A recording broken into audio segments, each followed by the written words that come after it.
Bienvenidos a este nuevo video que forma parte del material de estudio para la asignatura de Biodiversidad y Evolución, perteneciente a tercer año del Profesorado de Educación Secundaria en Biología del IES de la TUEL número 9011.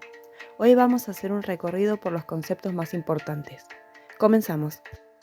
La evolución biológica es el proceso mediante el cual las especies cambian a lo largo del tiempo como resultado de modificaciones en su composición genética. Este proceso explica la diversidad de la vida en la Tierra y se sustenta en mecanismos como la variación genética, la selección natural, la deriva genética, la migración y la especiación. Para comprender cómo se ha construido este concepto, revisemos las principales teorías evolutivas. A lo largo de la historia, distintas teorías han intentado explicar el origen y transformación de las especies, desde propuestas preevolutivas como el creacionismo hasta teorías científicas como el lamarquismo, el darwinismo y la síntesis moderna. El lamarquismo propuso la herencia de caracteres adquiridos, aunque fue refutado, introdujo la noción de adaptación. Darwin y Wallace introdujeron a la selección natural, que actúa sobre variaciones heredables. Los individuos con rasgos ventajosos tienen mayor éxito reproductivo. Luego tenemos el neodarwinismo o la síntesis moderna, que integra genética mendeliana y selección natural y explica la evolución como cambios en las frecuencias alélicas. Luego tenemos la teoría Evo-Devo, que estudia cómo modificaciones en genes reguladores del desarrollo generan cambios morfológicos significativos. Una vez comprendidas estas teorías, pasemos a los mecanismos que hacen posible la evolución. La evolución ocurre gracias a la existencia de variación genética dentro de las poblaciones. Esta variación puede surgir por mutaciones, recombinación genética, migración o deriva genética. La selección natural actúa sobre esa variabilidad, favoreciendo a los individuos con mayor éxito reproductivo. Cuando las diferencias acumuladas impiden la reproducción entre poblaciones, se produce la especiación. Darwin representó este proceso con la metáfora del árbol de la vida, donde todas las especies están conectadas por ancestros comunes. Pero, ¿cómo sabemos que estos procesos realmente ocurrieron? Veamos entonces las evidencias científicas. La evolución se sustenta en múltiples líneas de evidencia. Primero, el registro fósil documenta transiciones morfológicas a lo largo del tiempo. La genética molecular, que revela similitudes entre especies y permite reconstruir relaciones filogenéticas. La biogeografía, que explica cómo la distribución de las especies se relacionan con su historia evolutiva. La embriología, que compara muestras de patrones de desarrollo comunes entre organismos distintos. Estas evidencias nos permiten pasar de los grandes procesos a los cambios más específicos, la microevolución. La microevolución se refiere a los cambios en las frecuencias alélicas dentro de una población en pocas generaciones. Estos cambios pueden observarse directamente y son provocados por los mismos mecanismos que actúan en la evolución a gran escala.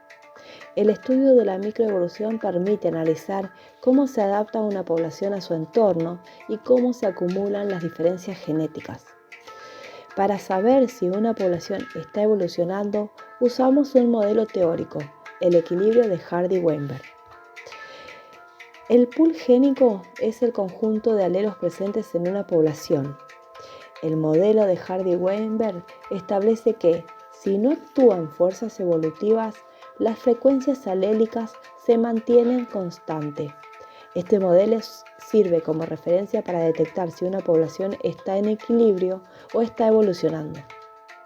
Ahora que entendemos cómo cambian las poblaciones, veamos cómo surgen nuevas especies, en un fenómeno llamado especiación.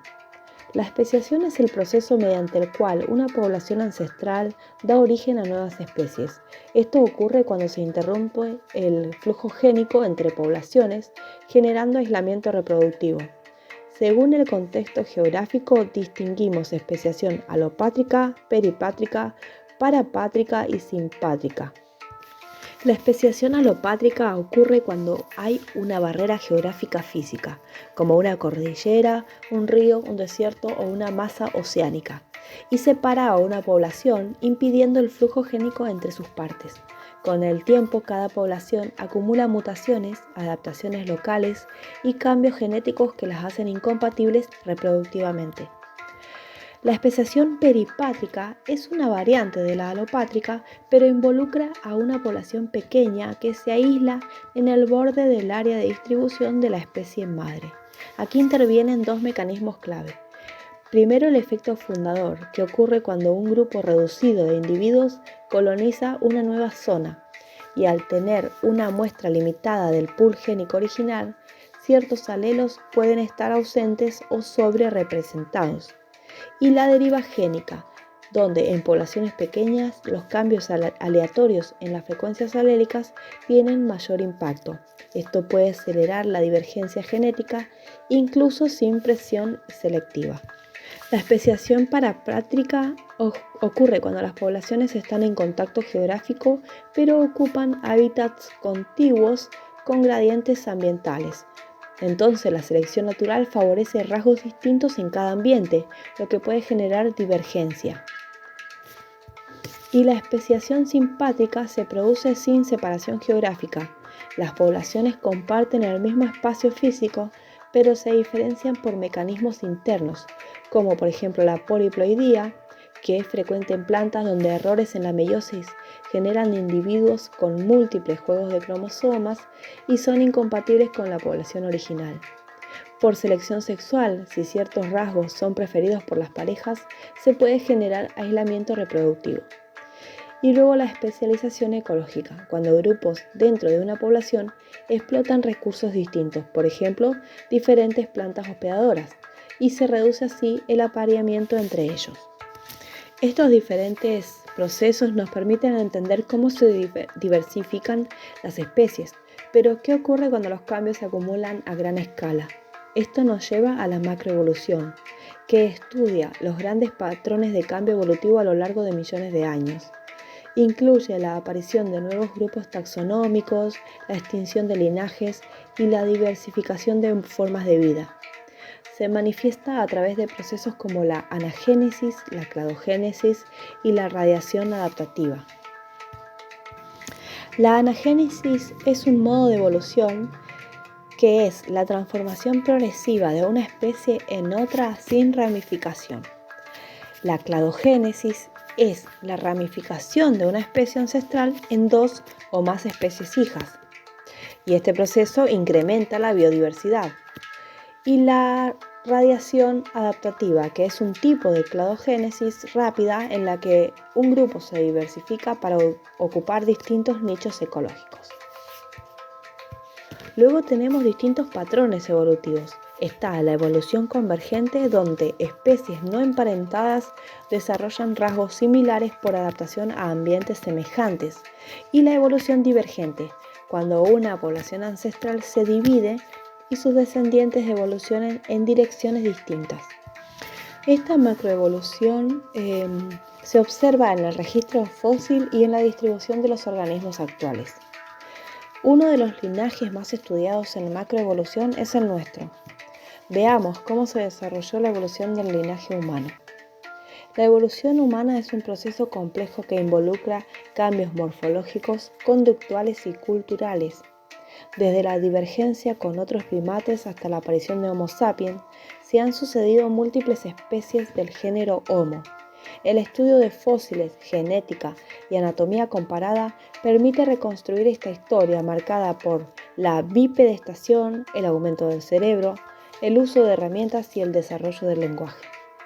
Para comprender cómo se desarrolla y se organiza esta diversidad y cómo se reconstruyen las relaciones evolutivas, necesitamos herramientas de clasificación, la sistemática. La sistemática es la disciplina que estudia la diversidad biológica y las relaciones evolutivas entre los organismos. Incluye la taxonomía, que clasifica a los seres vivos en categorías jerárquicas, y la filogenia, que reconstruye árboles evolutivos. Existen distintas escuelas clasificatorias, desde enfoques morfológicos hasta análisis moleculares, que permiten representar la historia evolutiva de la vida en la Tierra.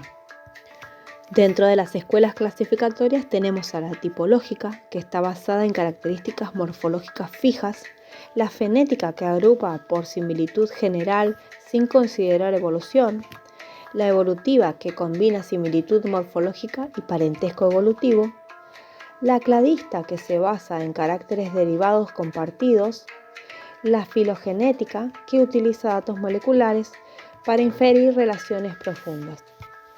Como pudimos comprender con toda esta información, sabemos que la evolución es el eje integrador de la biología. Nos permite entender cómo surgieron las especies, cómo se diversificaron y cómo están relacionadas entre sí. Estudiar la evolución no solo nos conecta con nuestro pasado biológico, sino que también nos permite proyectar hacia el futuro la conservación de la biodiversidad. Muchas gracias.